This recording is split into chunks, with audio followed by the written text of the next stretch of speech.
তো ভগবান আমাদের সহায় ছিল। ভগবান আমাদের একদিক থেকে নিরাশ করলেও আরেক দিক থেকে খুব ভালোভাবেই সহায় ছিল। আর মামানের হাতে ওটা কি বলতো, আমরা দুপুরে সবাই মিলে ব্যাম্বো বিরিয়ানি খেয়েছিলাম। তো ওই ব্যাম্বো বিরিয়ানির চিকেনের হাড্ডিটাই ও হাতে নিয়ে ঘুরছে। সত্যি বলতে বোরা কেভ জায়গাটা কেমন আমার সেটা কোনো আইডিয়া ছিল না, যে ওখানে গিয়ে আমি কি দেখবো। শুধু হাজব্যান্ডের মুখে শুনেছি যে ওখানে একটা গুহা রয়েছে। আমি তখন ভাবলাম যে গুহাতে গিয়ে আর কি দেখবো। তো 2018 সালে হাজব্যান্ড এসেছিল কলেজ থেকে এখানে ঘুরতে। তো সত্যি কথা বলতে কি দেখবো মানে আমি জাস্ট অবাক হয়ে গিয়েছি যে এটা পুরোটাই প্রাকৃতিকভাবে তৈরি। এই গুহাটা, এতে মানুষের কোনো হাত নেই, যে মানুষ এটাকে কেটে করেছে সেটা না, এটা একদম ন্যাচারালভাবে তৈরি। এর ভেতরটা দেখে না আমি জাস্ট অবাক হয়ে গিয়েছি। আমরা যত ভেতরে ঢুকছি তত যেন মনে হচ্ছে যে আমরা কোথায় চলে যাচ্ছি। মানে কতটা বড় তোমরা জাস্ট ভাবতে পারবে না। এর ভেতরে আমি যত ঢুকছিলাম তত যেন আমার গায়ে কাঁটা দিয়ে উঠছিল। তবে এটা একটা সত্যি কথা যে সারাদিনে এত গাড়ি জার্নি, এত ক্লান্তি, এটা দেখার পর যেন নিমেষেই সবটা ভুলে গেলাম। আর সেরকম ক্লান্তি আর আমাদের কারোর মধ্যেই ছিল না। এটা দেখে এতটা ভালো লাগছিল আর এতটা অবাক হচ্ছিলাম। তো এখানে একটা ডেঞ্জার পার্ট আছে, সবুর করো, সবটাই আমি তোমাদের সাথে শেয়ার করব।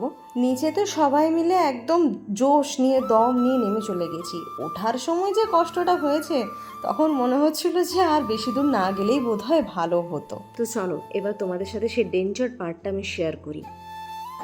এই যে অনেকটা খাড়াই সিঁড়ি, আর এটা দিয়ে আমি উঠবো। বাকিরা সবাই চলে গেছে, চলো যাওয়া যাক।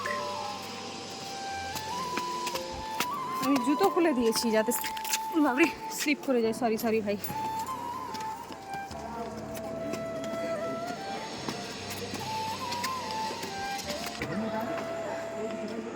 হাফটা উঠেছি, এখনো হাফ বাকি। আমি জানি না উঠতে পারবো কিনা, তবে চেষ্টা করছি। এই জায়গাটা একটু রিস্কি, ভিডিওটা এখানে বন্ধ করছি, ওপরে গিয়ে দেখাবো। আমি এখন পুরো টপে, আর কটা সিঁড়ি পেরোলেই ওখানে হয়তো ঠাকুর আছে খুব সম্ভবত, জানি না। হেঁপে গেছি, এতটা হাই উঠেছি তো, দেখা যাক। জয় বাবা ভুবনেশ্বর।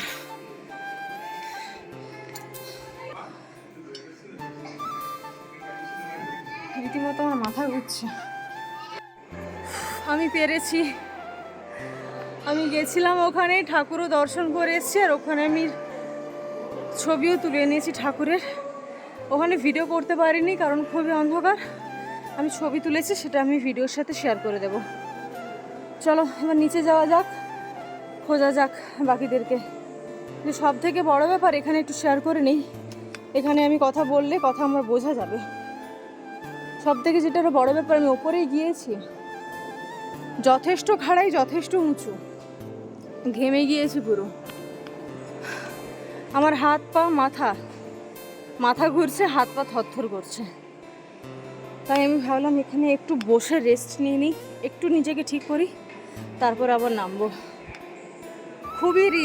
খুবই রিস্ক ওখানটা। ওখানে তবুও আমি ছাড়াও অনেকে গেছে, আর তাছাড়াও একটা বয়স্ক ভদ্রলোক ওখানে গিয়েছে। দেখো ওপরে আছে সবাই, আস্তে আস্তে নামছে। বাট আমি পুরো হালকা হয়ে গিয়েছিলাম, মানে একটু এদিক ওদিক হলে একদম উপর থেকে নিচে, তারপরে রাম নাম শক্তি হ্যাঁ। চলো আমি যাই নিচে। এই যে এখন আমি একদম গ্রাউন্ডে, আমি একদম ওই স্বর্গের সিঁড়ি ধরে ওপরে গেছিলাম। ভিডিওতে হয়তো এতটা বোঝা যাচ্ছে না, কিন্তু প্রচণ্ড বড় গুহা।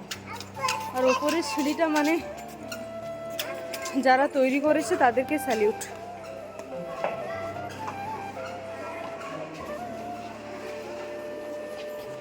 এক রাস্তা, এইটা একটা রাস্তা, একদম পুরো সরু গলি, ঝুঁকে যেতে হবে।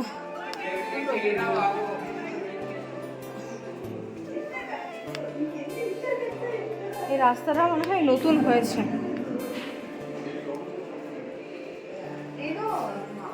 Loca, loca, রেন্ডা তুমি উপরে কোঠা গেছিলে ঠাকুর থেকে এসছো ওরা তো আবার মনে জোর নিয়ে তো উঠে গিয়েছিলাম, কিন্তু সেই সময়টা দাঁড়িয়ে মনে হচ্ছিল যে না উঠলেই ভালো। মামানু সারাদিনের পরে ক্লান্ত, ও আমার কাছ ছাড়া আর কারো কাছে যেতে চাইছিল না, এমনকি ওর বাবার কাছে। সেই সময় আমার শরীর আবার আরো খারাপ লাগছিল, গা হালকা হয়ে গিয়েছিল, মাথা ঘুরছে। মামান আবার কোলে। আমি যে কিভাবে নিচ থেকে ওপরে উঠেছিলাম সেটা একমাত্র আমি জানি, আর জানে আমার ভগবান।